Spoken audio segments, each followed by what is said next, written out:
Just three ordinary guys trying to understand the crazy world around them. We don't have all the answers, but we've got all the questions. You're listening to Just Add Bourbon with Jimmy, JD, and Brad.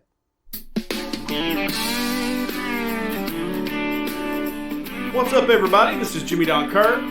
I'm Brad Broaddus. And I'm JD Dameron. And this is the Just Add Bourbon podcast. It is another beautiful Sunday evening here in the hills of Eastern Kentucky. And boys, there's no doubt it's actually beautiful out. It's been a beautiful weekend. Beautiful. And when you've been quarantined for 2 weeks, nice weather is a welcome sight because you could actually get out of the house. I know Brad and I were fighting over the lawnmower yesterday, who could get out and cut the grass first. But it's been a great weekend, and it is it's good to see you boys. Yeah, good to look at you face to face, man, instead of through a video screen, or a computer screen. I was telling JD, Brad, when we got here, that I actually missed JD. Actually coming here, like I didn't feel like my normal Sunday routine. It has just become routine that at about 5:30 I pick Brad up and I go to McDonald's and get a cup of coffee, drive here, and we hang out with JD for a couple hours and do this podcast. And while I enjoyed doing the Facebook Live thing, I much prefer us together. Now, for those listening that are concerned, we are practicing social distancing. We are more than 6 feet apart, and there's just three of us. So I think from the coronavirus standpoint, we're in good shape. So, boys, JD, let's start with you, man. How you been handling the quarantine? I know I saw you live on Facebook the other night. Yeah, went live on Facebook. One of my comic friends that I do comedy with, Todd Dent, he also plays pool. So he went out to Las Vegas and did a pool tournament. He took like 13th, I think, out of like 352 people. So what I'm saying is he could almost beat me at pool. But no, so we did that. Also, I did a comedy thing this week. Actually, the Huntington Comedy Group got a hold of me and already sent my video in, but they're doing some videos. And the premise is they want you to do a book report on a classic piece of literature that you haven't read, and you got to just make up the story. And so, obviously, mine was Moby Dick. Jeez. And so I did that, and been watching some Netflix and some shows, but I'm hanging in there, man. I'm hanging in there. How you guys doing? How you doing, Brad? Oh, I'm good. Got to bust the lawnmower out yesterday for the first time of the season, and that's where I get my mind right, is on the lawnmower. You know, it takes me about 3 hours to mow the yard. Now, usually about July, I back off of that a little bit, and I'm tired of mowing. But man, the spring, I love it, and it was beautiful yesterday. You got a pair of white New Balance shoes that you mow in? Not yet. I'm getting those next year. You're not official status yet. No, he put those on his Christmas list for this year, so I'll be picking those up. Yeah, I got the white New Balance dad shoes, and I've got some gray bike coaching shorts. No, it was beautiful yesterday, and it really was just nice to get out of the house. I mean, it really was just to be outside all day, because, I mean, I'm still working every day. I'm considered essential to the economy, so I still get to go in every day. And really, if I'm being totally honest, there's not a whole lot of reason to go in. The phone's not really ringing a whole lot. Right. And the governor basically put the real estate agents on lockdown now, so they're not allowed to go out and show houses. So it'll slow things down a little bit. Another thing I did do, though, is I opened up my front door and drunk beer on the porch a little bit this week. So does that count as something? That's been nice, actually, man. Just hang out on the porch and, if it rains or watching the traffic go by, man. One thing I'll say, too, man, it is really, and Brad actually brought this up a couple of times in the last couple of episodes, is it has been nice just hanging out with the family. Yeah. I mean, it really has. I mean, not going, like, crazy all the time. Yeah. You know what I'm saying? Like, you come home and you're immediately going somewhere else. So we've sat down and had a family dinner. Amy's cooked more in the last 2 weeks than she has the entire time we've been married. Is that right? As far as and that it's not a knock on Amy. Right. It is. Life's just busy, man. We're busy, man. We're never home at the same time. It's very rare we actually get to sit down together and have a meal.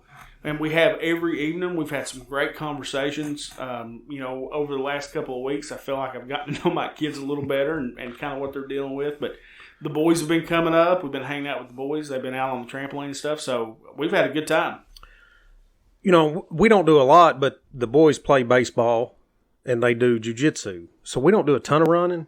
But even with that, and, I love helping out with the the high school baseball team. And I miss all that stuff. But at the same time, I think with a lot of the running that we do with kids, some things that I guess there are some stresses that have been relieved that you didn't even realize were things that stressed you out. Like when you get home from work and you think, okay, I got to get here by this time to run here. Then we got to eat. Then we got to do this. Yeah. And now I get off work. I get home. Tiff said the other night, she said, the evenings have seemed so long, like in a positive way. We play with the kids, and it's especially if this warm weather was just kind of the icing on the cake. So definitely, if you have to take a positive out of something that's negative or been scary for a lot of people, I think this is really, I think a lot of people on the other side of this are gonna reevaluate the value of their time. Yeah, but now it's been a little bit tough for me from the family aspect. I'm in quarantine, and I know, my kids are with their mom, and that's where they live most of the time. I'm supposed to get them every other weekend. And, I missed my weekend last weekend because, my parents live next door to me and they don't want to get sick. My stepdad's been battling cancer, having chemo and all those things. And so, that's been a little bit tough, but I've been trying to, FaceTime them every other day or something, trying to keep in touch, see how they're doing. I've got Haley watched Tiger King, and Chase came over and actually hung out Friday evening. So yeah, that was good for us. But you're right, life is so hectic. I think we don't realize how hectic it is until we see something like this happen. It's like, wow, we got time to do things, but we're busy doing things. Usually when we have time. So how great is that now? I know I'm the one on here that's usually scaring people talking about technology and the fears of technology, but one of the great things about technology is, like with FaceTime, that you can do things now that you could never do in the past. I mean, could you realize if this happened a long, long time ago, you'd be writing a letter to your kids across town. So I think that's awesome that you can talk to somebody, that you can see them. At best, a video or a phone call. At best, a phone call. Years ago, I grew up in a single household. My dad would call. And it's hard to keep a 9-year-old's attention on a call. But if I can open up a video and look at you, I can keep your attention. So that's been cool, yeah. Now, one thing that was different coming over here tonight is, because we're usually, which we're always, what are we, about 8 feet apart? Yeah. Anybody that's been on an episode, kind of knows we set up in a triangle, and we social distance anyway on a normal Sunday. But the difference usually when we come in the front door, we're either high-fiving or handshaking, or we'll give a man hug on the way out or whatever. And tonight we just kind of came in, we went to our seats, got our stuff. Now, in all truthfulness, JD's got a bachelor pad here, so I've got a pretty strict policy about not really touching anything unless I have to anyway. Well, listen, I thought about giving you a man hug, but when you come in your underwear, I decided not to. Well, JD, one thing I noticed when I came in was 2 things, actually. One, it looks cleaner in here than it normally does. I did clean today. Yeah. Did the dishes. Looks cleaner. Yeah. And then I see a teddy bear sitting over here, and I just wondered, is that something that you sleep with, or are you doing the bear hunt thing that they're doing locally? I think is that a dog or a bear? Maybe a bear. But if it is, I'm definitely going... He plays it off now like he doesn't know what it is. Like he don't know what it is, right. I'm definitely going to put it in the window. If that is one of those bear hunt things, I think it's cool. I'm going to put I that do too. window. That's one of those things that you've seen around. I noticed you guys had one in yours, and I think I'm going to dig one up and put it in. But what we're talking about, if you're not from Martin County, and they may be doing this in every other city across the country too, but people are putting bears in their windows, and people are taking their kids out, and they're going on a bear hunt. And you go around and try to find these bears in the windows. So it's kind of a cool little thing that's come out of this too. And again, it's something you can kind of do with your kids, and you get out and drive around our county and maybe see parts of it that you wouldn't normally. So let's talk about, obviously COVID-19. That's all that anybody's talking about. And then obviously where we're at, we actually had a case pop up in Martin County. The health department confirmed, I think via Facebook or something I saw, that we had a confirmed case of coronavirus in Martin County. And JD, one of the things that I found funny is that the pitchforks came out quick, and the rumors and which that's what small towns are good for. Right. But it started quick. Now, I don't know a ton that went on. I just heard, that the people were going nuts. So, how did you guys feel? Did that make it more real for you? Now, hey, here in Martin County, we've actually got a confirmed case. I was at work when I heard about it. I'd heard a rumor that somebody else had it, and then this person did have it. But when I got home, Facebook was already going crazy with all kinds of speculation that this person had been on spring break going crazy and carried it back, and I don't think any of that ended up being true. And it made me wonder the question, don't you think our health officials would be better off putting the information out there and getting in front of all these stories? That way there is no speculation. When did the test happen? Where have they been? Let us know. And that way, good information is always better than bad information, right? I agree, but the reason they don't do that, I think, is because of the HIPAA laws, is they're not allowed. They're not allowed to put that kind of information out, but I don't necessarily disagree with you because I feel like it would be nice to know. Yes, and you don't want to, scarlet letter somebody either because I feel like a lot of people are probably embarrassed that they might be the one that has the coronavirus, so you almost, like I was listening to a guy that played for UK. He lives in Nashville. He came on KSR and he was talking about it like he didn't even want to say anything because it was like he was embarrassed, like he had something awful and didn't want people to look at him or whatever. Cooties. Right. Yeah. So should we have at the local level like we have with the governors and with the president where they would come out, do a Facebook Live or something? I know we don't have local news like that, but where they come out, get in front of the people, say, yes, it's true, we've got a confirmed case, we'll let you know, is this whatever, but I don't know. I mean, I really don't know the best way to handle it. I think this is like everything else. Like kind of when we have a pandemic, like most of our laws, and you guys have seen this with the self-quarantine and, mandatory quarantine. A lot of our laws go to the wayside, and we have to do what we got to do to get through this thing. So, with I know it's a HIPAA law that you don't want to blast this person, but, to your point, Brad, in a small town, when you have a case like this, I think you're better off letting the information be known than letting this fire build and spread to where people are losing their minds and people panic. That's my initial feeling about it. Now, also, if I was that person's parent, I may not feel that way. So, how do you feel? Is there somewhere in the middle, without identifying the person, to where because I'm sure as soon as that person's identified, they have to say where they've been and who they've been in contact with. Mm-hmm. And I understand through process of elimination, you can still get back, especially in a small town, and figure out who it was. But, if somebody was in Save-A-Lot at noon yesterday and was sneezing in the line and there was 10 people around them, you would think that those 10 people should know that somebody was in that building at that time. Yeah, and I think they probably reach out to, I'm sure one of the questions is, who have you been around? Sure. And they probably do reach out to that would be my guess anyway, is they probably reach out to those folks. But especially in a small town, dude, I mean, it spread like wildfire. Like, I heard about the case earlier in the day, and then an hour later, I heard a name. Yeah. So, it definitely does. And I think, Rossi Crum, I can't think of any other way to say it. Your point's well taken that makes sense. But also, what Brad said makes sense, too, because, there has to be a way to protect the confidentiality of that person.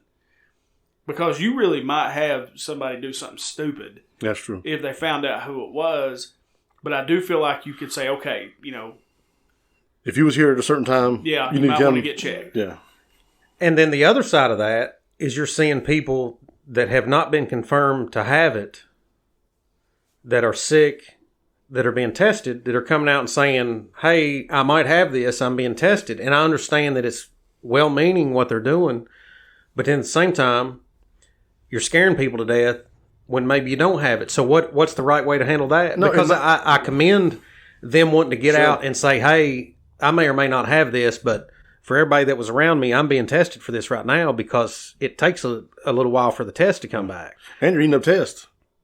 Because we got limited number of tests at this point. I don't know. So, and I don't want to cross any HIPAA boundaries here, but it's not you, is it, JD? I plead the fifth. No, I told Brad, I said, I know one thing. I said, if I get it, he's going to have it. If he gets it, I'm going to have it because we do not practice social distancing on a normal basis. So, well, you come in today with your hand in this pocket. I knew. I was like, we're getting back to normal. We figured it's been 14 days. We can get back to normal. So, no, I mean, but it was interesting. And again, it probably made it hit a little closer to home to actually have a case here. Well, you know, because I still, like, I've been trying to take this really serious. You know, I try not to think of everything as a conspiracy. You know what I'm saying? I try not to. And so you got to direct your mind away from that a little bit. I do, you know, because to me, the conspiracy stuff is just more fun. It's more entertaining, you know. But so I've been taking it serious. I mean, we've been taking precautions at our office. We've been, you know, doing different things. People drop stuff off in a box, you know, outside my door. I go and get it. We do things digitally. I've been trying to do it. I haven't paid attention this week, and I was just wondering, you know, we've got Andy at 5. Right. That's become a big thing here. In Kentucky, anyway, is our governor comes on every day at 5. And it's taken on a life of its own. There's T-shirts being made. The memes are out of control. Out of control. It's Andy's on. Yeah. Then you've got... Andy Griffith? No, Andy Brashear. No, Andy Brashear. Andy Brashear has become a sex symbol. Apparently, women find him very attractive. I don't know, because he's just a little skinny guy, you know. But he is attractive to women. Have we heard in Kentucky, have the cases started to level out? I did see something that we're starting to flatten the curve. Like it's actually starting to happen. But we're probably a good 2 weeks away from actually, you know, I guess what they would consider completely flattening that curve. I mean, from what I understand, Kentucky's knocking the ball out of the park. Like we've really, the communities have really stepped up and done what they're supposed to be doing. You know, the essential workers are doing their part and working, and the non-essential people are staying home. And, you know, so what I can tell, you know, he's provided a lot of good leadership. And one of the things they say, you know, a good leader is going to create a schedule. So, you know, at 5 o'clock, Andy's coming on TV, which is a good thing during a pandemic like this because people are panicking. And so, yeah, I think Kentucky is really, compared to other states, especially like Ohio and Tennessee around us, I think we've really done a good job. And I think, you know, people were joking about this Andy coming on at 5 and, you know, comparing it to Andy Griffith and whatever. But one thing that now, if everything wasn't shut down, I don't think you would have this whole reaction. But what we're dealing with now is it's kind of went back to like the 50s or 60s because what else are you going to watch it at 5 o'clock?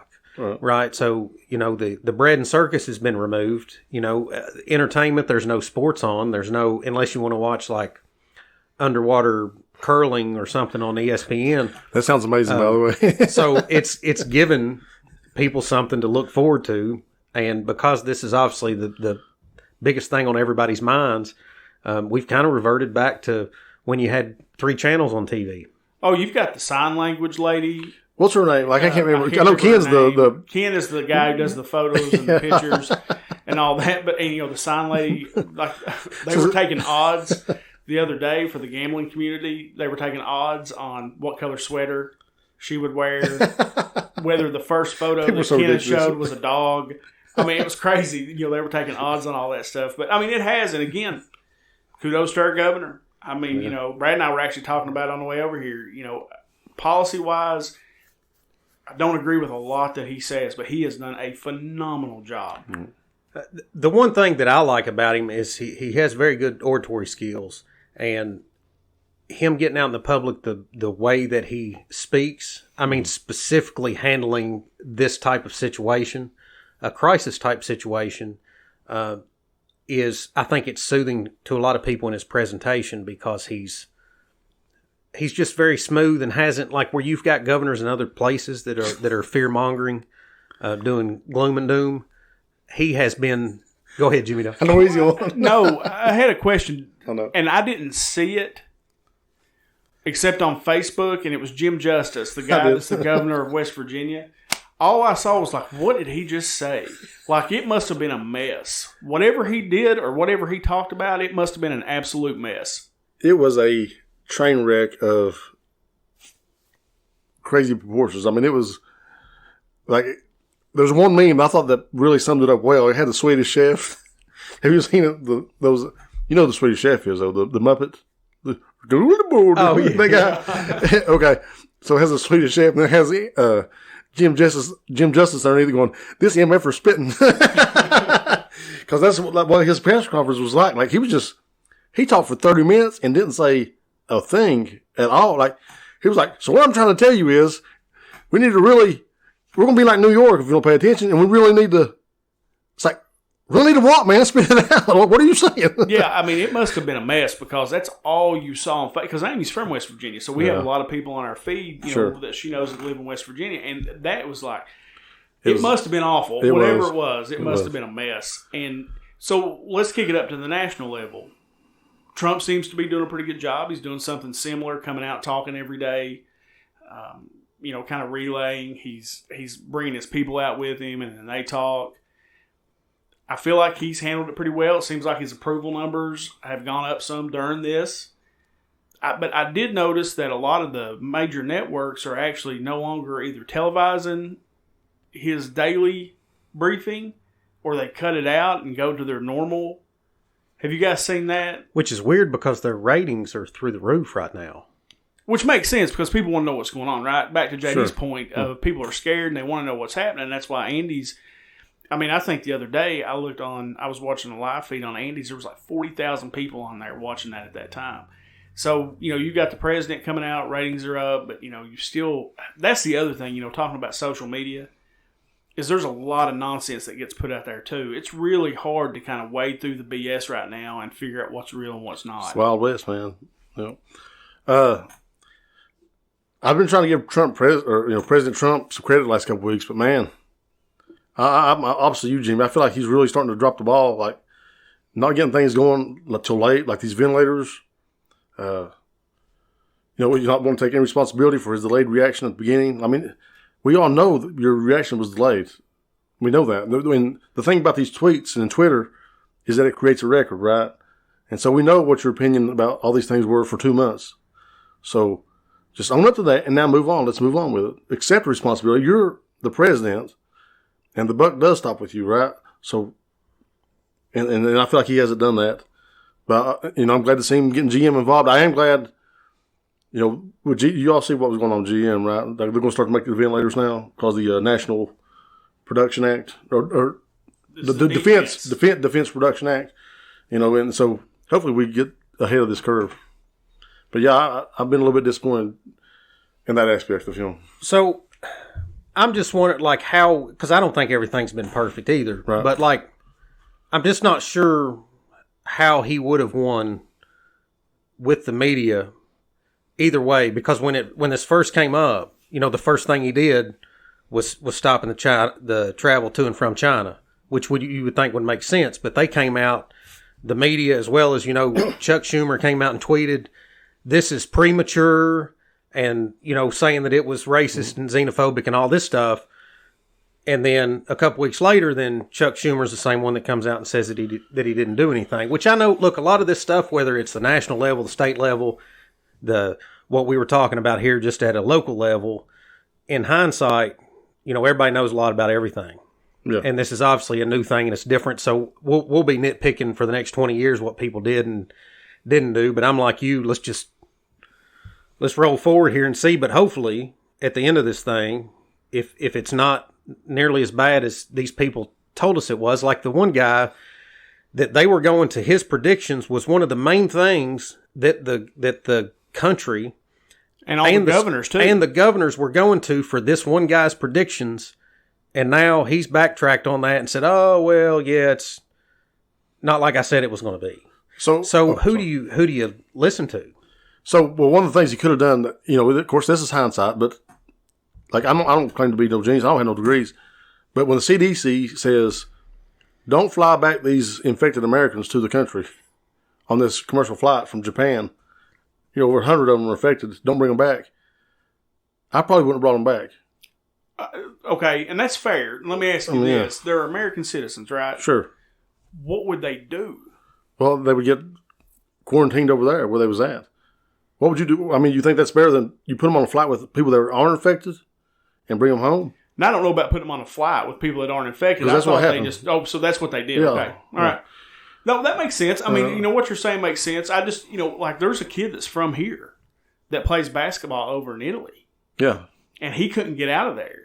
And they ended up sending a plane for him and 2 other people and ended up getting them out of the country. Because I see what you're saying. I absolutely do. Like for me, I've tried to put myself in those people's shoes, right? Like if I was stuck in China, right. Didn't live there, I was there on a missionary trip or, something like that, and this thing breaks out, I want to get home. Sure. No matter what. Now, at the same time, does it make sense to put them on a plane with 100 other people? No. That doesn't really make sense to me. And the airplane is going to have to be, disinfected and all this other stuff. I mean, do you want to get on that plane that they was on? No, not really. No. Do you want your kids on that plane? Mm-mm. No, I don't care. Go ahead. So what's the difference in, like, if you how much of it's true or whatever, but if you followed the Italy stuff for the last couple of weeks, it's like, one of these Contagion movies where thousands of people were dying and it's completely different other places. So what do you think makes it different in what we're seeing here versus what other countries are seeing versus because Italy, it was just like chaos. Well, I think in Italy, you have a lot of people that come in and out of China. I read something saying that there's a lot of people, because China owns a lot of stuff in Italy apparently, and there's a lot of people that go back and forth. So that may be why Italy got exposed to it so quick. And maybe they didn't react either. I don't know. Because like I said, the one thing I have learned through all this is the decisions that these guys are having to make, I would not want to have to make them. No, that's fair. That is fair. But here's why I know what's going on in America. We're not the most populated country. We're not the densest country. We're not the largest country, but we've got more cases than anybody. Do you think that could be? And again, that's fair. So is that a leader? To me, it's almost like your leadership is incompetent. That's what that is. Well, okay. Let me ask you this question though, because I don't necessarily think you're wrong in what you're saying. Like we're the least populated country, and we're going to have more cases. Do you think that's because of our freedom? Because you've got kids still going on spring break. You've got, you run out to Walmart. Like, we are not used to not being able to do whatever we want. And I think it took us a while as American citizens to say, okay, maybe we ought to stay in. I think we bred cockiness when we thought it was patriotism. And we got this, we're Americans. This ain't never going to happen here. But here we are with our pants down, and we're not, the pandemic teams or whatever aren't up to par where they should be. And so that's what I think it is. It's just a lot of American exceptionalism, and now they don't. This COVID-19 don't care if you're American. They don't. Go ahead, Brad. And I think maybe the scorecard on this will be later down the road when we see the actual deaths versus the number of people that got it, because I think a lot of this of whoever's handling it right and wrong and whatever, I think is about. Protecting the people that are at the highest risk. Sure. And then getting to the herd immunity without overwhelming the system at one time. Absolutely. So most likely, eventually, a whole bunch of us are going to get it. Yeah.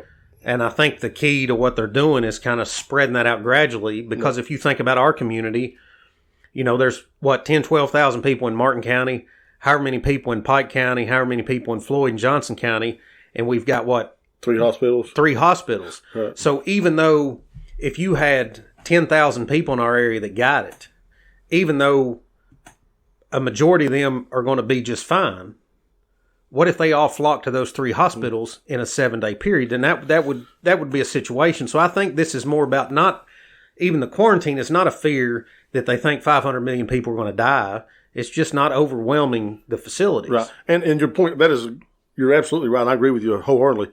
But I also want to say this. The governors have got a big hand in this too, because we're all about state right here, states' rights, and the governors are going to bring forth a lot of leadership. Our governor's done an excellent job. The Tennessee governor, he would just lock down daycares like Thursday. And daycares are a breeding ground for all kinds of diseases and viruses. You know what I'm saying? Kids run around, they're dirty. But, I think Georgia, the government down there was like, I'm not shutting down nothing. And dude, do you know we got an epidemic going on, a pandemic? And so Are they still? Has he still not? Shut I'm not anything sure down? yet, but I know at one point he was like refusing to shut anything. I don't down. know if he has or not. I've just wondered because I think that's going to be an interesting case study. Is if there are states that didn't do anything versus a state like ours who have really gone the extra mile and really been careful. I think that'll be an interesting case study if there's any out there like that. I do think one very positive thing out of all this, and with different states doing different things, again, we won't know the answers to this till we get to the other side.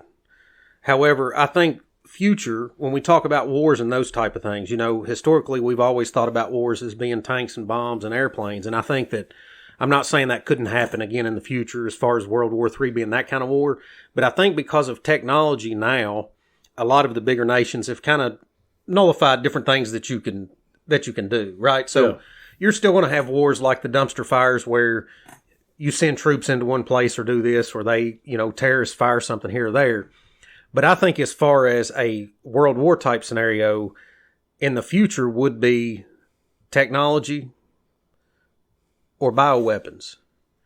And I think that this is, whether this came from a bat or whether this was a bioweapon, obviously I'm usually the most skeptical one in the room, but wherever, I don't know. I don't know where this came from.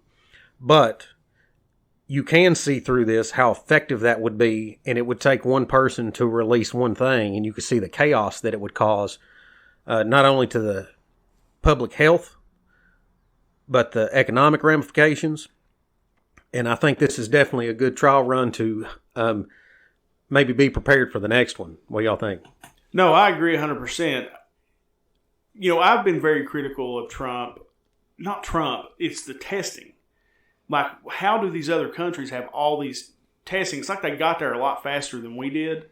And that doesn't make any sense as far as, because, we talked about it on here, JD, about, Trump. That was one of those things that went around that I even said on here was that Trump had done away with a department of the CDC. Well, that actually turned out not to be true. Actually, as I did the research on it, the same people weren't there. They were different people. It was an administration change. And there were fewer of them. He downsized the department. Right. Which he did. But as far as it wasn't as bad as what people were saying. Like, he just completely did away with the infectious disease people. The problem is that they had a meeting about something like this. And when the transition took place, most of the people who were in those meetings weren't even there. The new administration, that happens with every administration. And so we kind of got caught with our pants down, which I think is when it comes to infectious disease, that may be something that you don't necessarily transition through like you do other jobs in the government, because that's such a big deal and we've now seen what's happened. I think Brad's right. I think it'll prepare us from a testing standpoint. Maybe we'll be better prepared if something like this does happen. Because if you listen to these scientists talk, they all tell you that this may not be the one, but there will come a time when there's something comes through, a virus comes through that will wipe out half our population. It could happen. And we'll not only learn, you're obviously going to learn from the states that took the best action, and you're probably going to learn even more from the states that didn't. Right. Well, let me ask you this, because, something that I know, like New York's had a time. Sure. Right? And, Cuomo's getting some praise, but then he's getting some criticism too, because it seems like it just kind of got out of control there. And again, that may go back to what you said. I actually like how you said that. We let American patriotism, the cockiness of it, be like, we're not going to get this. I know I felt like that. If I'm being honest, I felt like that. I'm not going to get that. But I still took precautions, and I tried to listen to the governor. I thought, okay, I'm going to take this serious, and the things I've done at the office. Now, one thing like the ventilators, and I read an article about it, but I feel like there's probably some of this going on, and that'll kind of lead us to what I want to next is, we had this stimulus bill come through, right? Well, they found like 30,000 ventilators in a storage building in New York that weren't being used. Mm-hmm. And they were claiming they didn't have enough ventilators. Yeah. So they think they were trying to get the money from, the stimulus package, trying to say, well, we don't have it, and they were trying to get more, like they're trying to grease money out of the stimulus package. Did you read that too, JD? I read that one, but I also read that the ventilators were there, but nobody knew they were there. How does nobody know they're there? Because there's a chain of command, the communication, you got to be able to communicate. If you just take them there and just drop them off, nobody's Is that going to know. more of a state level? The governor thing? I'm said not sure, really. I don't know. I mean, the governor knew they were that. there. He knew they were there because he came out, I guess it was yesterday, and he said, well, no, we knew they were there. We just didn't need them yet.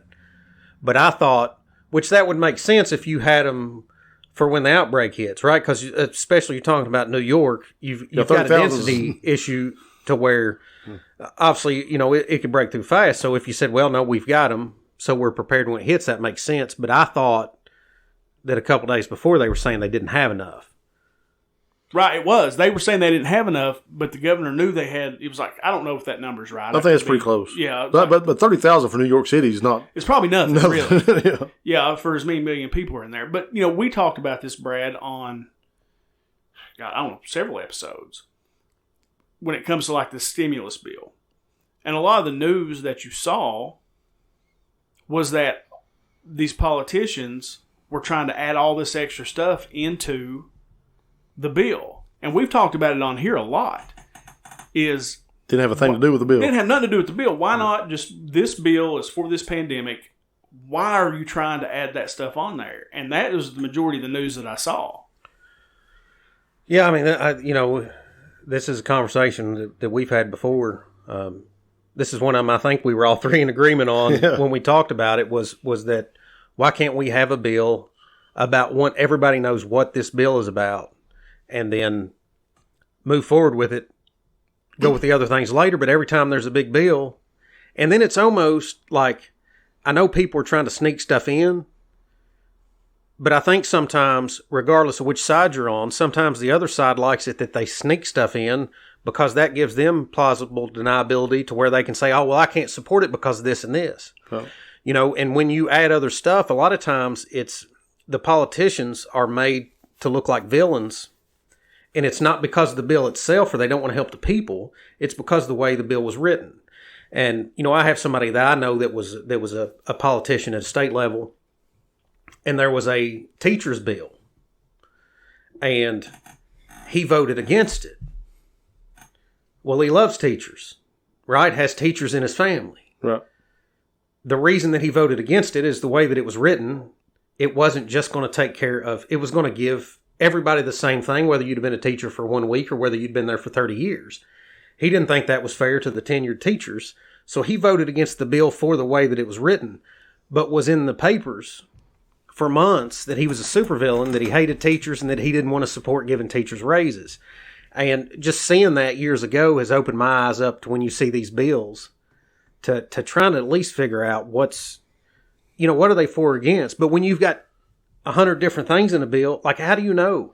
It was, over 1,000 pages. 1,400, I think. 1,401, I think. Did y'all read that? Yeah. No, absolutely not. So, I could sit here and argue about who did what, and you've got people flipping out, and you've got Thomas Massey, our Kentucky guy on one side flipping out, and then you got him flipping out on the other side.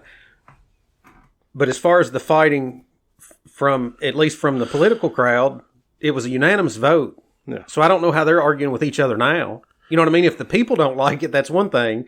But how can you talk partisan politics in a unanimous vote? And it's just like they just think people are stupid. Right. Well, I can tell you what I think happened with the Democrats and why they so the Senate drew a bill up, right? Is that what happened? They sent it over to the House, and the House knocked it down and drew their own bill up, right? And I'll tell you what I think happened with Pelosi and adding all those things in there. I think she knew if she put all those things in there, there's no way this bill was going to get passed. I think she meant for it not to get passed.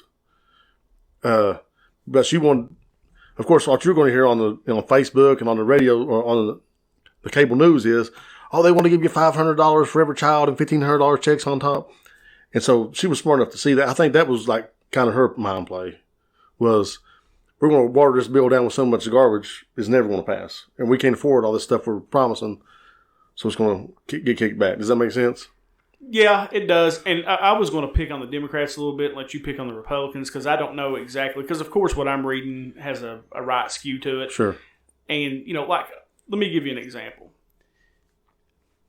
The Kennedy Center in D.C. It's a national treasure. I've been there many times. You know, of course, we make fun of me on here for the whole dance thing, and I complain about the dance thing. But my daughters love it. And so we've been to D.C. a couple of times. I've taken them to the Kennedy Center, watched ballet there. It was awesome. It was great. I mean, it really is. And as far as arts are concerned, and I really like the arts, and it was great. But during a pandemic, do we need to give it $25 million in this bill? Right. No. It's very simple. You need to take care of the people who are on unemployment, small businesses, because I've been looking into it a lot. Because my business, it was the strangest thing. It was, the phones are buzzing. We're starting to get in that time of the year where things get busy. Boom, the phones just quit ringing. Right. At all. So I may have to look into the small business loan that they're going to give. Yep. We've been talking about with my employees. Do we go ahead and let them draw unemployment during this time for the health of my company? Do we do that? These are conversations that we're having. I love the Kennedy Center. It's got nothing to do with anything. It's a complete waste of time. Like, you may be right in what you're saying, what Pelosi did, and that may be exactly why she did it. Why do it in the first place? It has nothing to do with anything. Now, the Republicans probably did the exact same thing, if I'm guessing. But what the Republicans did, from my understanding, is they didn't want to give the House any oversight of how the money for the businesses was going to be allocated. And the House wanted that because they didn't want Trump or anybody saying this company's going to get it, this company's, and then take care of their buddies or take care of these lobbyists. And so that's why I think they wanted to kick that bill back, and I think that's why they drew that bill up. So this new bill actually has to have House oversight. There's House oversight over top of the guy that's going to be over allocating the money to the businesses. Although Trump says he's now going to supersede that, which I don't know. Like, how do you guys feel about that? Like, I just don't like, presidential being able to overreach like that. I think it's overreach. I'm not a big oversight guy. Like, I'm for small government, for smaller government. But in a situation like this, there's too many opportunities for people to take advantage of it. Just like what I was saying about the ventilators. Are they trying to make a money grab by saying they don't have the ventilators? I honestly don't really have a problem with oversight in this particular case. So I don't think Trump should supersede it. Right. Yeah. I don't. I think that's the point of the House and the Senate. It's the point of the Congress. No opinion? I don't know. I don't really have an opinion on it because I don't know. Like I said, I don't know enough about the bill to commit to one way or another. But no, I'm definitely. Hopefully, I don't think I need to say this. You all know I'm a small government guy.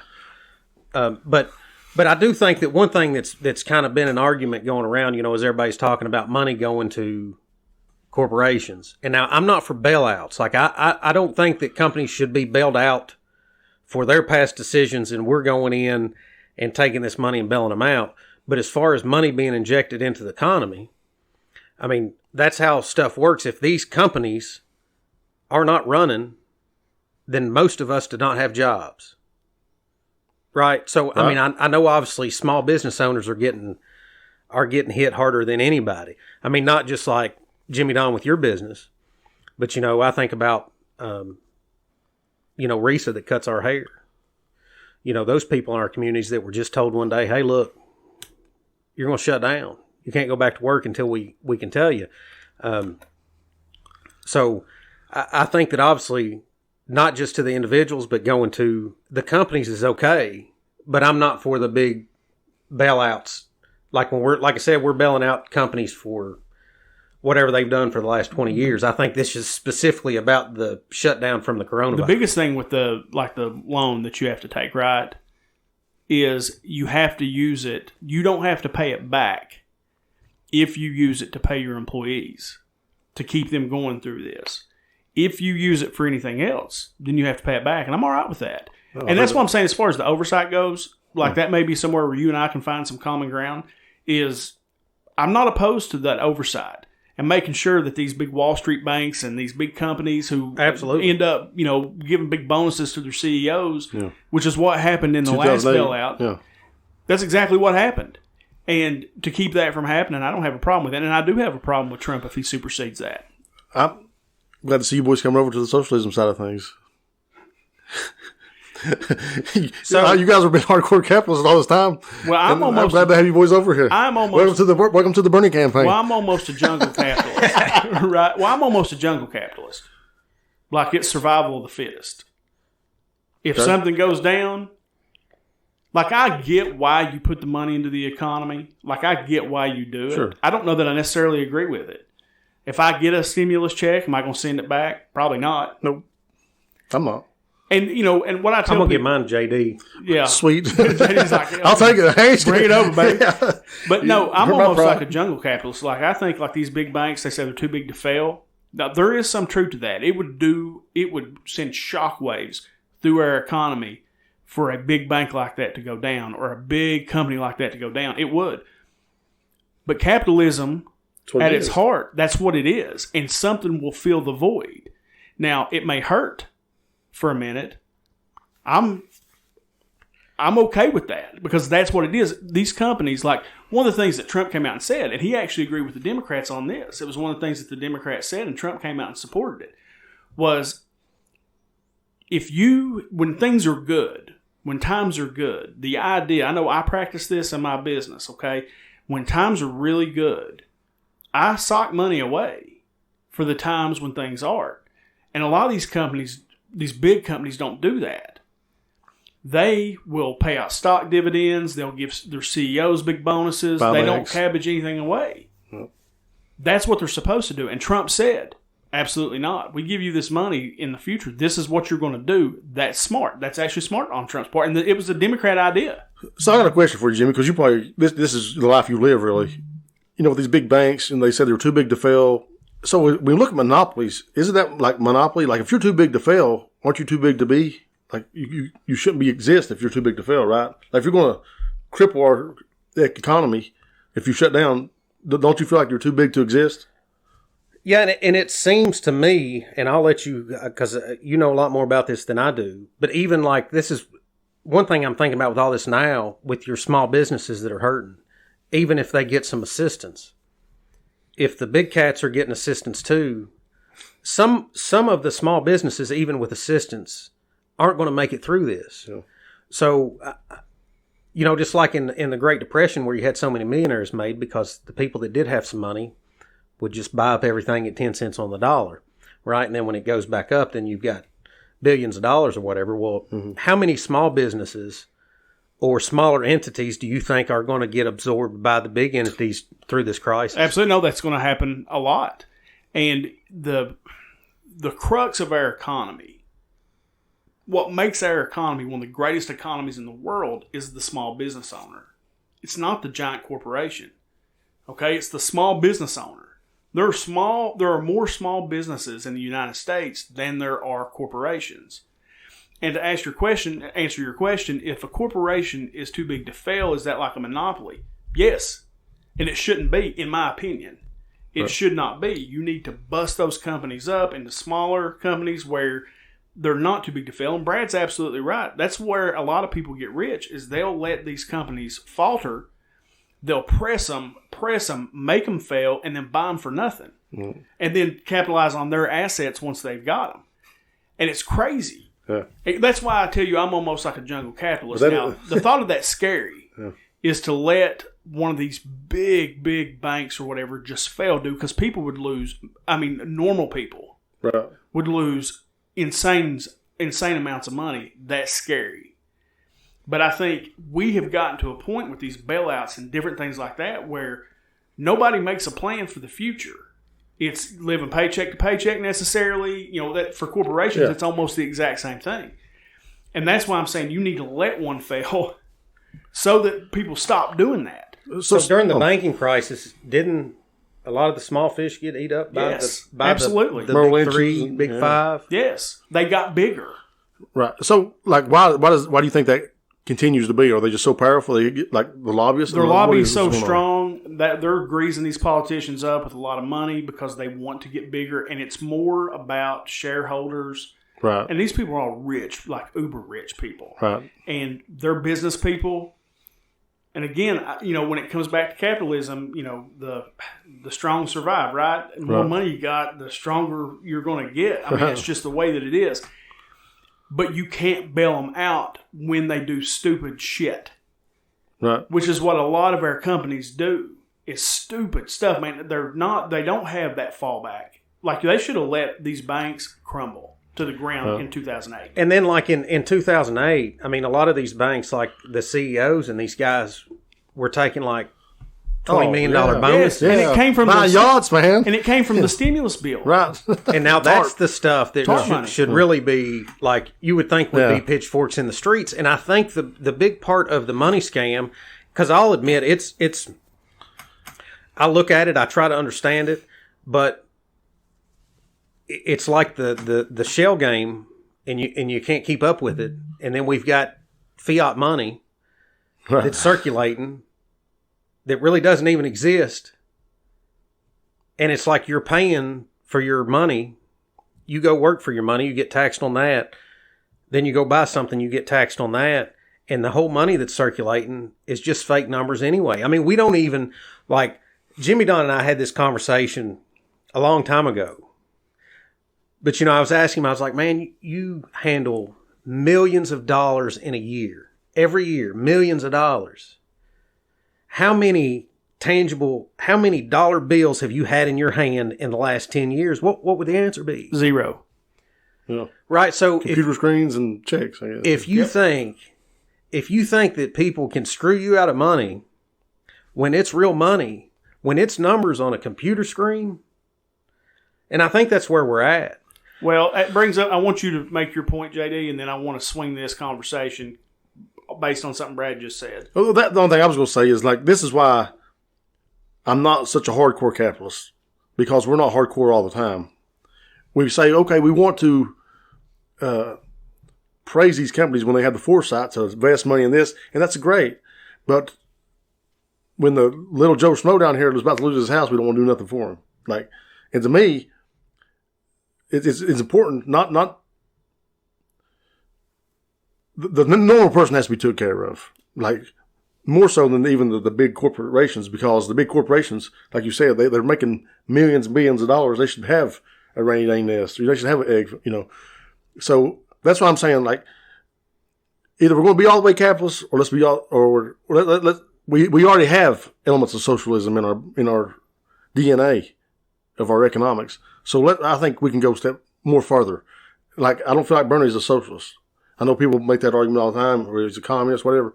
But I just think his plans just make sense. Like, to make healthcare. Like, right now, if the hospitals run out of funding, what are we going to do? We're going to make sure they have money so they can take care of people, right? And so it only makes sense to me that we always make sure they have funding. So do you think that, and here's always been my issue, because I want everybody to have health care. There's no argument in that. I want everybody to have health care. Hey, I don't want to pay for it myself, right? Sure. But I think that you're just switching from one thing to another, because if you go to that, then the same conversation we're having about the banks, if you've got one person controlling that, then you're going to have a monopoly on that too. And that's the reason that I'm for the privatized stuff, because at least you have multiple hands in the pot, because once you have a monopoly, they've got control over everything. And that's one of the smart things that our forefathers did, or I don't even know if it was a forefather that came up with the monopoly idea. We shouldn't be allowing these big banks, these big, or like the national banks and stuff. It's a bad idea. We should be doing it. And go ahead, Jimmy. You want to turn the conversation. No, I wanted to switch it just a little bit because it kind of goes along with what we're talking about. Did you guys see that they're going to do away with the Federal Reserve, or they basically already have? Basically, it looks like they've shifted powers to the Treasury Department. Am I understanding that right? That's correct. So that's something I've went on about for years, is that we need to get rid of the Federal Reserve. And so I wanted to hit that just a little bit. I didn't know how much you all really knew about it. The Federal Reserve basically prints money. It's supposed to be independent from the government, not a politician. And there's one person that runs the Fed, and that person is appointed by the president, but they are not audited. And they're not federal. So it's like a mess waiting to happen to me. So, a couple of things just real quick, because like I said, we could get into a really deep conversation with this, but this is my world. This is what I live in, okay? So, The number one question out of all this, and this is more real world, is everybody saw that the Federal Reserve cut interest rates to zero. And then I think I even said this when we did the Facebook Live, is that I immediately started getting phone calls saying, well, our mortgage rate's zero. No, because they don't have nothing to do with each other. What the prime rate is what it's called. This is what the Federal Reserve controls. Is business-to-business lending. It's business-to-bank lending. Like banks, a lot of people don't understand this, but banks will borrow money to loan out. They borrowed at 2% and they loan it out at 6%. They capitalize themselves that way. That's a lot of banks do that. A lot of companies do that. A lot of big corporations will borrow money from the Fed at cheap rates to inject into the economy, right? So what mortgage interest rates are controlled by is the 10-year treasury. You watch 10-year treasuries, and as it moves up and down, you'll see mortgage rates move up and down, and you can kind of track the stock market. And it's been bananas the last 2 weeks. In all the years that I've been doing this, I've never seen anything like what's happening right now, ever. I mean, it's just so far out there right now. It's crazy. Rates are like stupid low, but you got to pay an insane amount of money just to get that rate. It's actually cheaper to get a 3.625 rate than it is to get a 5% rate. But it's still insanely expensive to get the 3.625 rate. So you've got that. And it is true that since, when was it? 1913, 19 something. I think it was actually 1916 when the what is that? The 16th, 18th Amendment was passed. But yeah, it started in 1912, 1913. So every economic crisis that we have had in this country is in some way directly related to the Federal Reserve being in place. That's insane. So is fractional reserve where they can loan out basically 90% more money than they actually have on hand? Yes. Okay, so what you were just talking about where banks will borrow money to loan out, are they borrowing it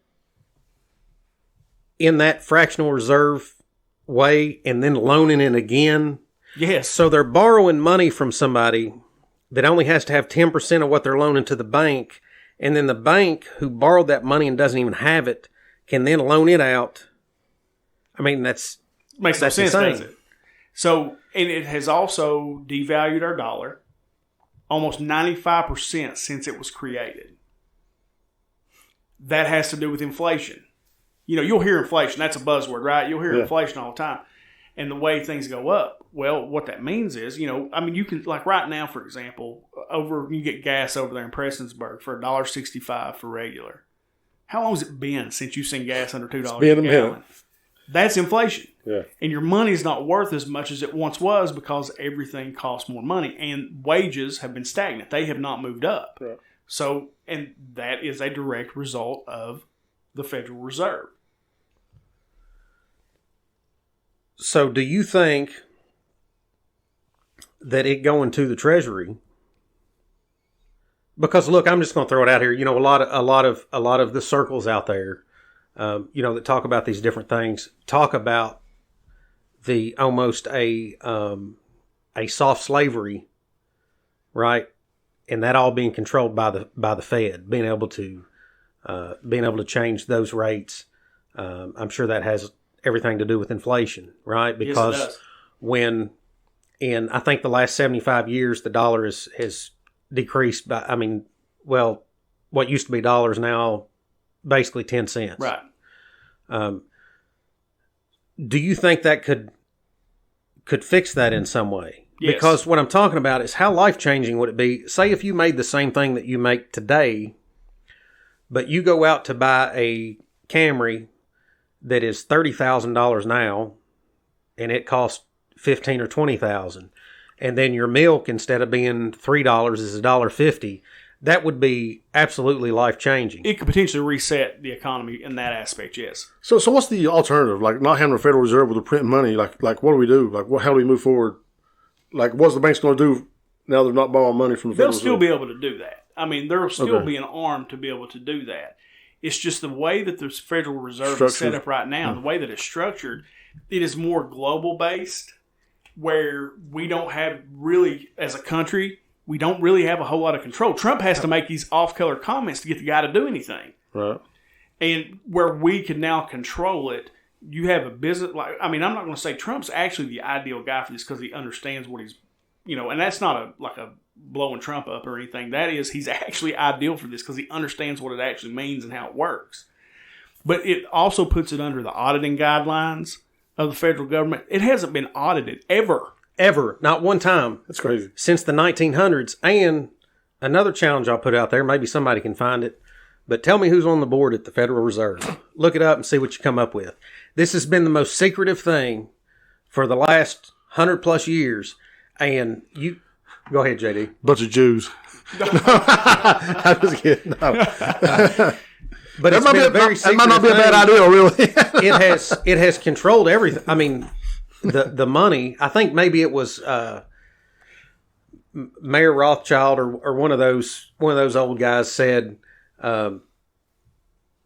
if you control the money, it makes no difference who controls the laws. That's right. It's one of those things like, Brad and I have had this conversation, and, I have always believed that there's somebody behind the strings. There's a puppet master. Sure. That controls things. It's not our president. Don't even know his name. Don't even know his name. But I bet you they're involved with the Federal Reserve in some way, because you know what controls your economy? The Federal Reserve. Right. They can manipulate our economy any way they want to. We know there's definitely groups out there like the Skull and Bones and stuff like that, man. They're doing things. You're talking about the money system as in the World Bank. Funding both sides of every war for the last 100+ years. Right. I mean, we joke on here, and we'll talk about this later, but Game of Thrones, the Iron Bank. Well, let's talk about it. Let's get to it. You see how the Iron Bank is in that. No, actually, before we get into all that stuff, there was one other thing I wanted to kind of point out. But that Fed thing it's interesting. It's interesting, and I just got to say something. I hope the listeners are appreciating this because I got both of them to go out in the weeds with me here today. Oh no, it's been fun. I'm always in the weeds, baby. No, well, let's get out in the weeds just a little bit further. Right, go ahead. One thing that I have noticed, and I just want to see if you all had noticed this since this whole pandemic thing started, and we've talked about this on here probably more than we've talked about anything on this show. Jeffrey Epstein, not Epstein, but the pedophilia. Oh yeah. Dude, since this pandemic thing started, have you noticed how many people have been getting arrested? It's crazy. They're rounding people up left and right now. And I just wonder if it's because they've got them hemmed up. Nobody's supposed to be going out, and now they know exactly where they are, and they are rolling people up in these child pedophile rings, the video production. Have you noticed that, Brad? Because I know that's something you and I have talked about a lot. Yeah, and I don't know if it's that it's more or that there is less. Everybody's noise. got more tunnel vision now because the surrounding noise has been turned down.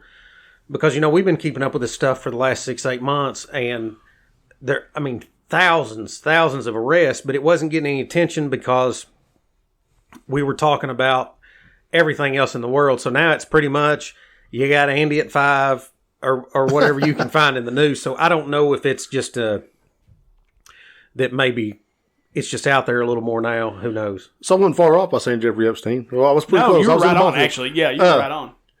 But, I just now found out, and I didn't know this. Maybe I was just crazy.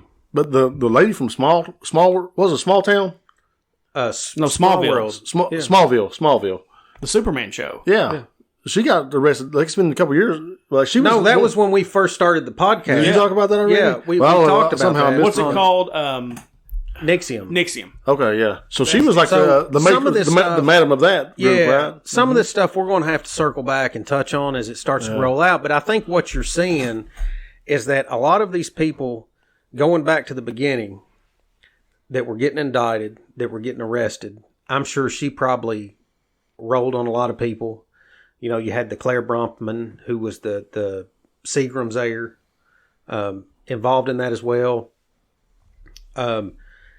And then with the John of God, you had Epstein, which I don't think he's talking now. Then you got Weinstein. What do you think Weinstein was willing to talk about? And then aren't they saying he's got coronavirus now? Yeah. Yes. So, and now, maybe he's got it, but you know where I'm going with this. Hey, let's get some insurance on Epstein or Weinstein. Yeah. What do you think? Weinstein. Because kind of like the Epstein thing, who else knows where all the bodies are buried as far as who's running these things would be Weinstein. So I could see a scenario where they say, yeah, he died of coronavirus. They think the coronavirus got into him through this rope that this inmate put around his neck.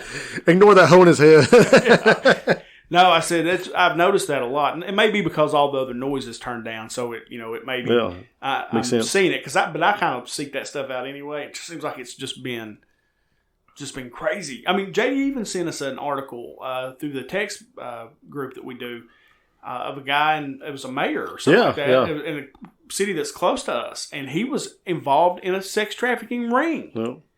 Now, you don't think about that stuff. You think about that stuff being in like the bigger cities and, these big places. And, dude, that's not a big city and that ain't that far away. No. It's crazy. So,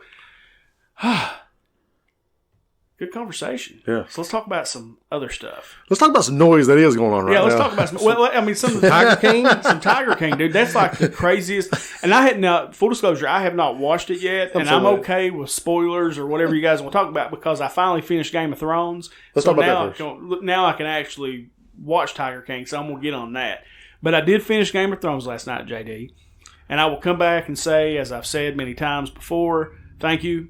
You're welcome. That is hands down one of the best shows I've ever watched. Like, from start to finish for me and my interest. Just like, Eric made that post this week of all these different books.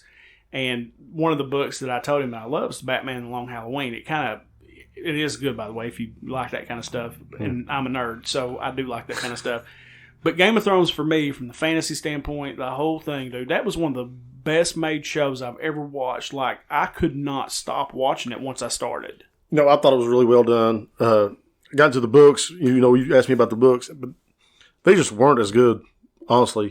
And if anybody tells you that the books are better than that, like, how is it better? Because you actually get to see everything that's in the books, but I get to see her take her shirt off. You know what I'm saying?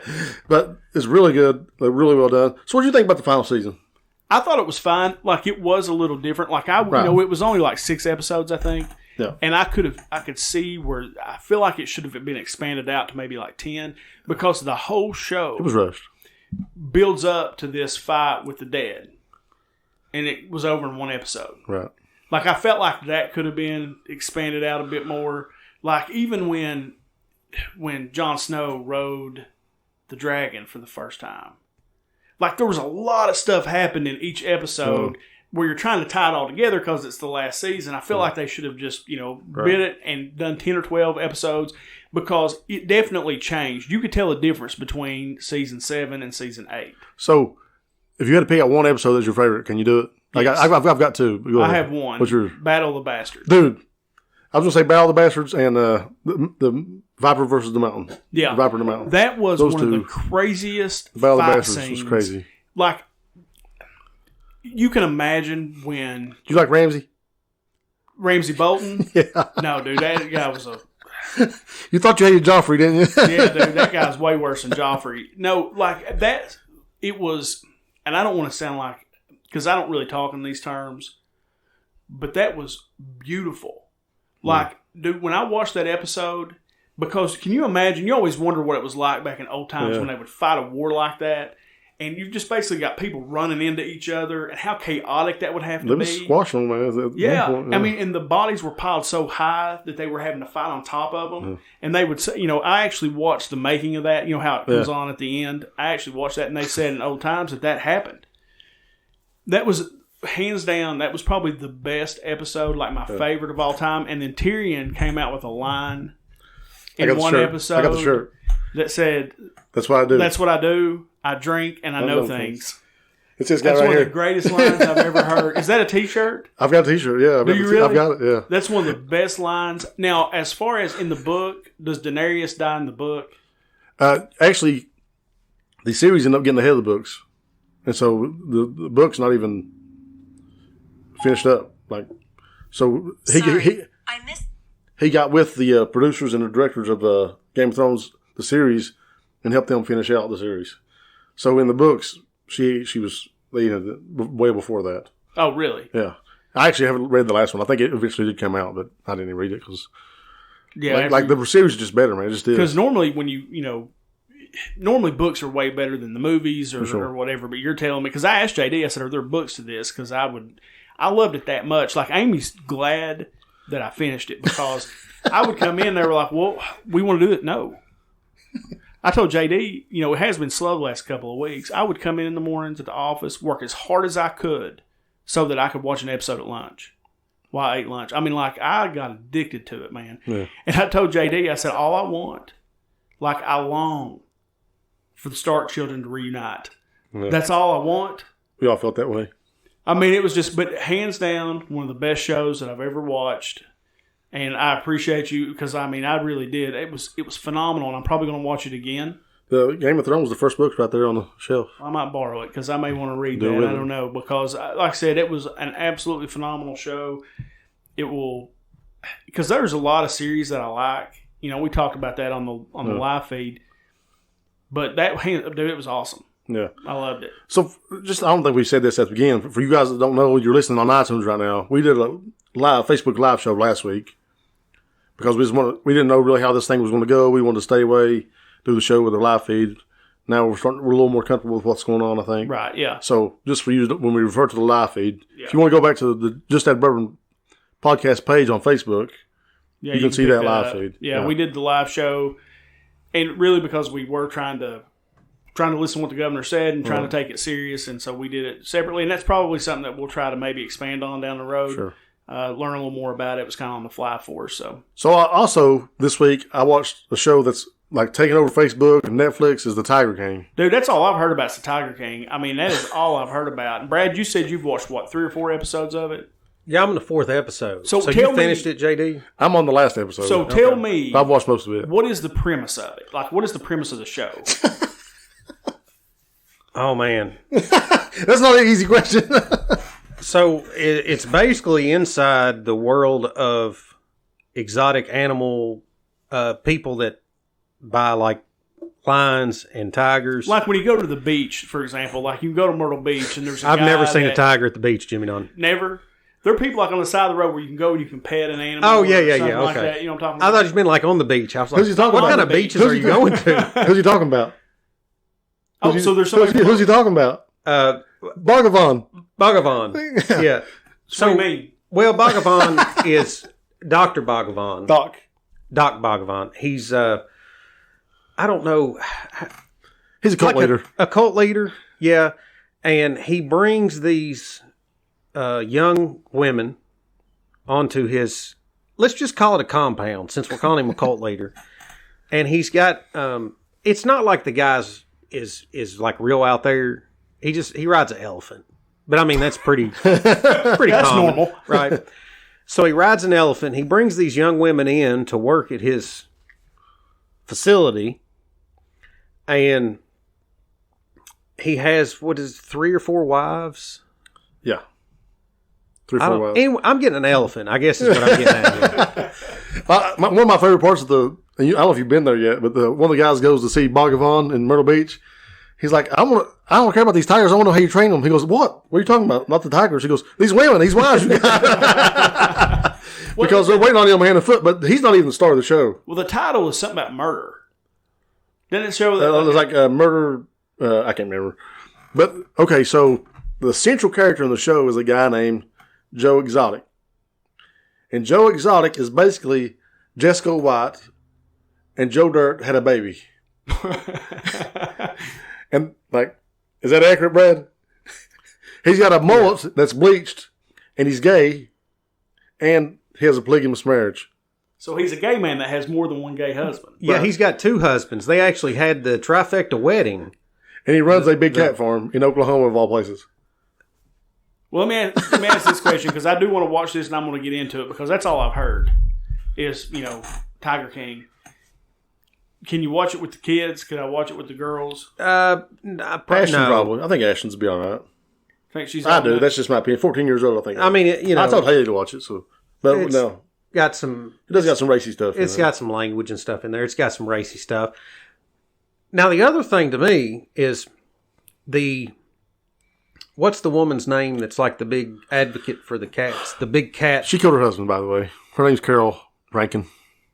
Oh, see, so I haven't got that far. So her husband died. See, I haven't got there, but to me, leading up to where I'm at in about the 4th episode, Oops. she seems just as shady as the other side, because the difference in what she's doing is she's making millions to say that she's out to save these cats, Right. you know, these big cats. But all the people working for her For free, the volunteers. are volunteers. Where at least like Joe Exotic, now he brings in misfits, Right. Yeah. but he's paying them. Yeah. Something. And like, it's just a train wreck. Like, every time you think it can't get weirder, it gets weirder. Well, like one of the things I heard, because I listen to KSR every day, and Drew Franklin, apparently, he's on KSR, has watched it like 10 times. And he did write a post on KSR where he ranks everybody on the show from basically the best to worst. But on the actual show, he said that not one of them have a redeemable quality. No. They're all awful people. They are. Yeah, if you took Agreed. trying to think how I can crystallize this here. If you took a circus, a zoo, a bunch of carnies, and a bag of meth and put it in a dryer, this show is what would come out. Yeah. Oh, I have to watch I've got to give up one clue, man. I'm sorry. I just got to. So, Joe is gay, obviously. His husbands are not. But through meth and tigers, they are now gay. No, you've not made that far either, but I mean, I'm not even judging because I think for some meth and some tigers, I might be gay. I don't know. Like, I'm not sure I can't be talked into it. I ain't gonna lie. You ain't hating, are you? No. Who knows Like, what? I Who mean, knows what you'll do? For meth and tigers, man? Are you kidding me right now? Like, See, 'cause there's that not probably anything I wouldn't do for meth and tigers. Because I'd always heard, like, in that Brad industry, shaking his head. like, they've got these petting zoos where you can go in and you can pet these cubs, and it's like a cub business, right? So they basically have these cubs. That's why they end up with all these tigers, is because once they get to a certain point, You gotta move them. you got to move them because you can't let somebody pet an actual tiger. And so, but that's how they end up. There's somebody in Nicholasville that has one of these reserves like this. So one of the best parts of the show too is one of Joe's friends gets their arm tore off by a tiger, and Joe comes running out the building with a big EMS jacket on. Like, I don't know how he got lost so fast. I still haven't figured out why is he was wearing like Superman. Like, he went to the phone booth and came out with the EMS jacket on. But he comes back in his office and goes, "I'm never going to recover financially from this." Like, yeah, your friend just got her arm ripped off, by the way, just so you know. And then after it's over, they're interviewing the friend. She's back to work in 7 days. She's back to work in a week, and she's just sitting there interviewing like, yeah, that's just part of the job with her nub. She's like, well, they said I could keep it and have to go through this. And I was like, oh, whatever, just take it off. And she still works with the tigers. And the zoo manager doesn't have any legs. Oh my God, what is this show? This is the best thing ever.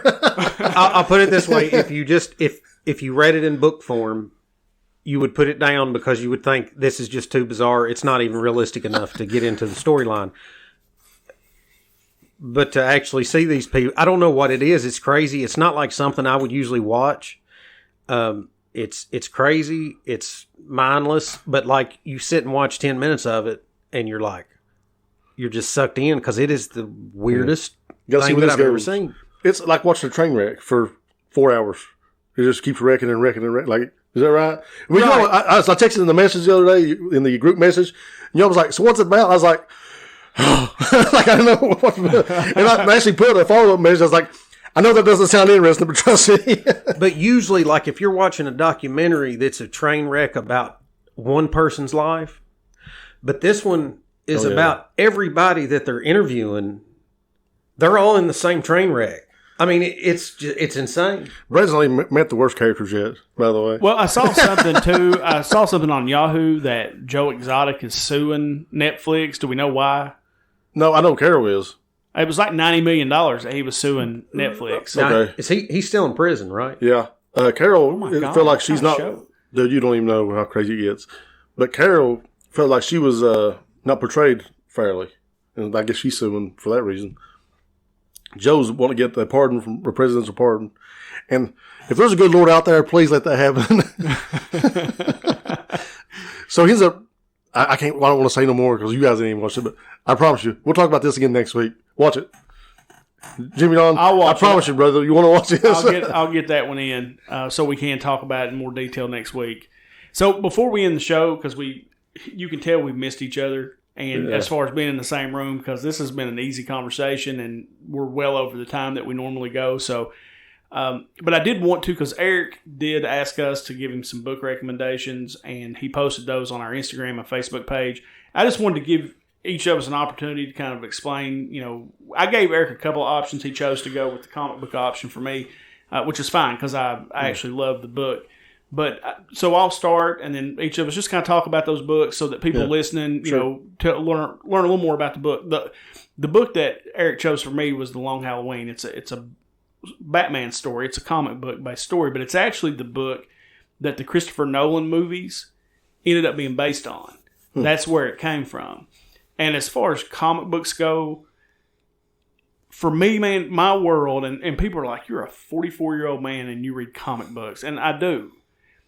And it's almost, Brad actually told me this one day, and it's almost like an escape for me because my world during the day is so hectic, with the things that I deal with at work and all the things that I have going on, that it's almost like an escape for me into this made-up world, and Batman's there, which is cool, right? So, if you're going to a made-up world, Batman might as well be Batman is there. the man. Or Joe Exotic. Or Joe Exotic. Actually, I go Joe Exotic right now. Yeah. But it's a cool book. It's an easy read. I read it years and years before the actual movies came out, but that is what it's based off of. So if you dig that kind of stuff, it's a cool book to check out. The other one I gave him, which is a book that Brad had been trying to get me to do for a while, and I did the Audible version. I know JD said he's getting ready to listen to it again, is Never Split the Difference. And it's Chris Voss. It's a book about negotiation. This guy's an FBI negotiator. And it's insanely interesting, and the negotiation techniques that he uses are very simple, and it's very real. I've been practicing them every day. I sell a bunch of junk on eBay, ball cards and comic books and things like that. Some of the stuff I buy and resell, it's a hobby for me. It's just something I like and I do. I've been doing it on there. It works. It's insane. So that's a cool book too. That's another one that I recommend, and all three of us have read that one. JD, what was yours? So you dug that book too, JD? Oh man, yeah. Like I already did start it. I'm like 6 chapters in right now on the restart. Really enjoyed Never Split the Difference. But the one he picked out for me was Educated by Tara Westover, and it's a book. This girl grew up in Idaho, and her parents were really, really, really religious. Like so religious they wouldn't send their kids to public school because those were elements of the devil. They were training them to be worldly. And they didn't want them to be exposed to them. Got so bad. Her brother almost lost his life a couple of times, and Tara took him to the hospital, and they shunned her for it. And so, but she ends up, finally figuring her way through life and getting out and going to Cambridge. Now, first off, she ends up at BYU, then she goes to Cambridge, and she ends up at Oxford. And it's just a really inspiring book. No matter where you come from, there is a way out. And ultimately, you got to choose your path. You'll make your decisions of who you're going to be in this world. And, I've offered Haley $100 to read that book because it's a very inspiring story. And it's written, a strong woman did it. One of the books I sent to him that he didn't pick was called Contagious. It's a marketing book that I thought was really, really cool. And it talks about why things go viral and how to market, what social currency is. Like, we was talking about Game of Thrones. If I know something about Game of Thrones that you don't know, and because you think Game of Thrones is cool, if I know it, I now have social currency, and you want to hear about that. Why things go viral, and it's got all these formulas. And it's a pretty cool, interesting book too. It's called Contagious. What about you, Brad? What did you send in to him? Well, I sent an old one, and not that it's not the most exciting book in the world, but it's Dale Carnegie, How to Win Friends and Influence People. And the reason I sent that book was because it's kind of a timeless book. I think it was published first in 1938. Old book.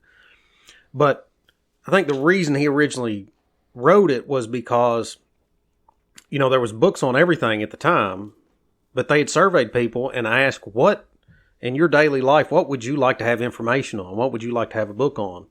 And people said, there's no books on how to deal with other people, how to communicate with other people. And it was one of the first books that was just really eye-opening to me that you could read it, like Jimmy Don was talking about with Never Split the Difference. How to Win Friends and Influence People. You could read a chapter of it, and you could immediately take those things and go to work or go home or be in a setting with friends, and you could apply those and actually see them work on the spot and just have that light bulb like, oh my gosh, how did I never do this before? Right. And even now, all the books that I've read since, I usually read that one about once a year. And the books that I've read since on the topic, they still all reference back to that book. And I just thought that was a neat one to put out if nobody's ever read it, because it's a good book for anybody, but anybody that is starting in sales or any kind of leadership role, you got to read it. Cool. No, I thought it was interesting, the choices that we all made. It does reflect our personalities, somewhat. Yeah. And I've heard about that book from Brad, for a long time, because that is kind of the book that all other books reference to, and it's a cool book to read for sure. So, anything else we want to talk about? I just want to say, man, it's good to see you guys. Yeah, you too, bro. The Facebook Live thing is cool. There ain't nothing like sitting down face to face and having a good conversation, man. Talking to one another. It is. And I said that is one thing I meant to bring this up during the Trump conversation, or, like the COVID-19 conversation. Trump's actually talked about Easter as being a time that he might release the economy. And I just quick, couple sentences, whatever y'all think. Do you think that's a good idea? Do you think it's too fast? I'm going to defer to the people who are specialists. If they say it's too fast, and I think it's too fast. If he goes against them, I'm going to criticize him. If he listens to them, I'm going to praise him. What about you, Brad? I'm kind of in the same boat. Me too. Obviously, from a financial standpoint, we want to think, let's get the thing rolling as soon as possible. I don't know if that's the right answer or not. No, I agree with JD. I actually agree with what you said. It's listen to the experts. If the experts think that it's okay, then let's let it rock, man. I'm ready to go, because everybody thinks they would like to just kind of float through the day and do whatever. It sucks. I'm ready to get back to work, man. And I've been blessed. I've not missed. I missed a few hours, but nothing major. So I'm really thankful for that. Yeah. But I know some of these people are staying home all like. That sucks, man. If I was to retire or something at 40 years old, I would go absolutely crazy. I'd have to do something. Go ahead, Brad. You going to say something? I'm sorry. I don't remember what I was going to say. Go ahead. Well, look, man, it's been good to see both of you guys. I see Brad, quite a bit, and so that's kind of normal. But it's good to see you, JD. It really is. Not through a computer screen. And we hope for those of you that are listening out there that you've enjoyed this. I've had a ball tonight. Yeah, me too. I really have. It's one of my favorite things to do, man. I said is to come over here and sit around and talk to you guys. And while we may practice a little social distancing, and JD and I won't man hug tonight before I leave. We definitely want to. Yeah, we have to. We're going to put on our rubber gloves and Lysol each other down first, right? But no, for you all out there listening, we hope you enjoyed this episode. It was fun to be back together to do this and get it back out there. But of course, you can check us out on Podbean. That's where we launch from. That's an app you can download on your phone. You can search us up there, subscribe and follow us there. iTunes. Still waiting on the iHeart thing to come back. It's just like iTunes. It takes forever for it to come back. Once that comes back, we'll be on iTunes, YouTube, Spotify. Check out all the good stuff Eric's doing on our social media pages. He's killing it on Instagram and Facebook, and then the Twitter feed. But as we always like to end the show, hold on, he's got his. You boys get to see your women every week, all day. So I'm going to shout out to my girl. What's up, Amanda? I'll be down soon, baby. Go ahead. Again, I'm going to refer back to my last comment, Amanda. We need to have a conversation. No, but from myself, from JD, from Brad, no matter how bad your week's been, or no matter how bad your day's going, if you just add bourbon, it always gets a little bit better. Talk to y'all next week.